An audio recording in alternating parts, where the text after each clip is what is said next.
Bem, pessoal, então vamos montar aqui o balanço patrimonial. Então, como nós já fizemos o balancete, então ele vai nos ajudar. O que acontece aqui no ativo? Quais são as contas de ativo? Temos a conta caixa.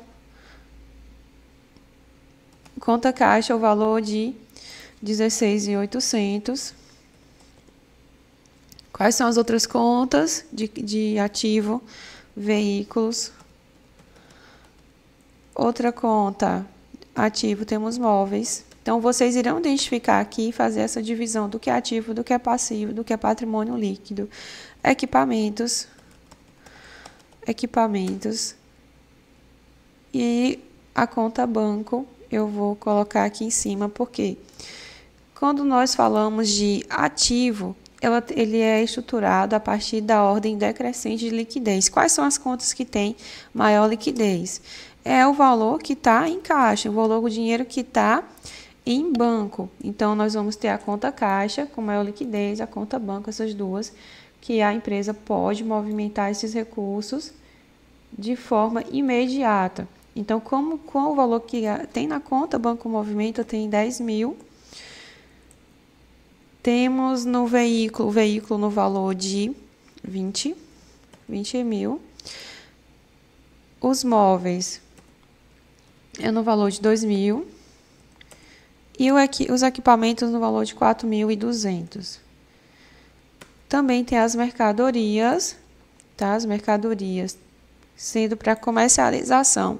Também é o que nós chamamos, ela tem uma liquidez maior, a empresa vai vender essas mercadorias, o dinheiro vai retornar para o caixa. Então, mercadorias no valor de 5 mil. Essas outras contas aqui, veículos, móveis e equipamentos, são aqueles bens que a empresa compra para a funcionalidade da empresa. Ele não comprou o veículo no pensamento de vender, não comprou esses móveis, ele comprou os móveis para estar organizando a empresa, os equipamentos da mesma forma. Então, são aqui esses veículos, móveis, é o que nós chamamos, dentro do balanço patrimonial, de ativo não circulante. São aqueles bens que foram adquiridos, ativo não circulante. Foram adquiridos com o pensamento da empresa não vender. Circulante. Ativo não circulante. E os outros dois lá, que é a conta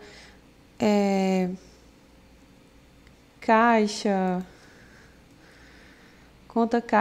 conta banco, todos esses três fazem parte do que nós chamamos de ativo circulante, tá? Nós vamos ter aqui a aula falando sobre essa estruturação, sobre ativo circulante e ativo não circulante. Então, temos aqui em ativo não circulante. Em ativo não circulante, nós temos 3 contas. Em ativo circulante, também temos 3 contas, que é no ativo circulante, caixa, banco, movimento e mercadorias. Ativo não circulante, veículo, móveis e equipamentos. Vamos agora para o lado do passivo. O passivo, quantas contas nós temos? Primeiro, vocês vão lá, a professora tem um capital social. O capital social ele vai lá para o patrimônio líquido. As contas de passivo nós temos 2, promissórias a pagar e empréstimos a pagar. Então, no passivo, tem o passivo circulante, que são as contas de curto prazo. Passivo circulante. Todas essas duas aqui, circulante. E temos o passivo não circulante. Por esse exercício, todas as compras, quando tem uma dívida aí maior do que 2 anos a pagar, ele começa a entrar em passivo não circulante. Como aqui são dívidas de curto prazo, então aqui eles são enquadrados como circulante, passivo não circulante. Promissórias a pagar, no caso é promissórias a pagar, as duas promissórias a pagar a primeira conta, promissórias a pagar no valor de quanto? Promissórias a pagar no valor de 18 mil. E vamos ter a próxima, que é empréstimos a pagar, empréstimos a pagar no valor de 10 mil. No valor de 10 mil. E aqui nós vamos ter, no caso, o patrimônio líquido, que nesse exemplo ele é formado.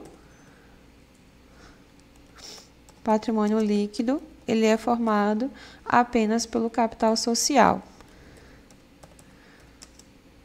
Capital social, que o valor do capital social aqui é de 30 mil.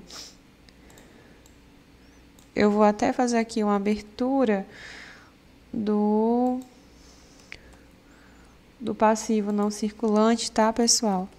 Porque terão exercícios que poderão ter dívidas de longo prazo. Dívida de longo prazo se encaixa em passivo não circulante. Então, nós temos aqui a finalização do balanço patrimonial, ele está organizado, observe, temos o lado do ativo circulante, ativo não circulante, o passivo circulante, passivo não circulante, o patrimônio líquido. Essa é a estrutura base do balanço patrimonial.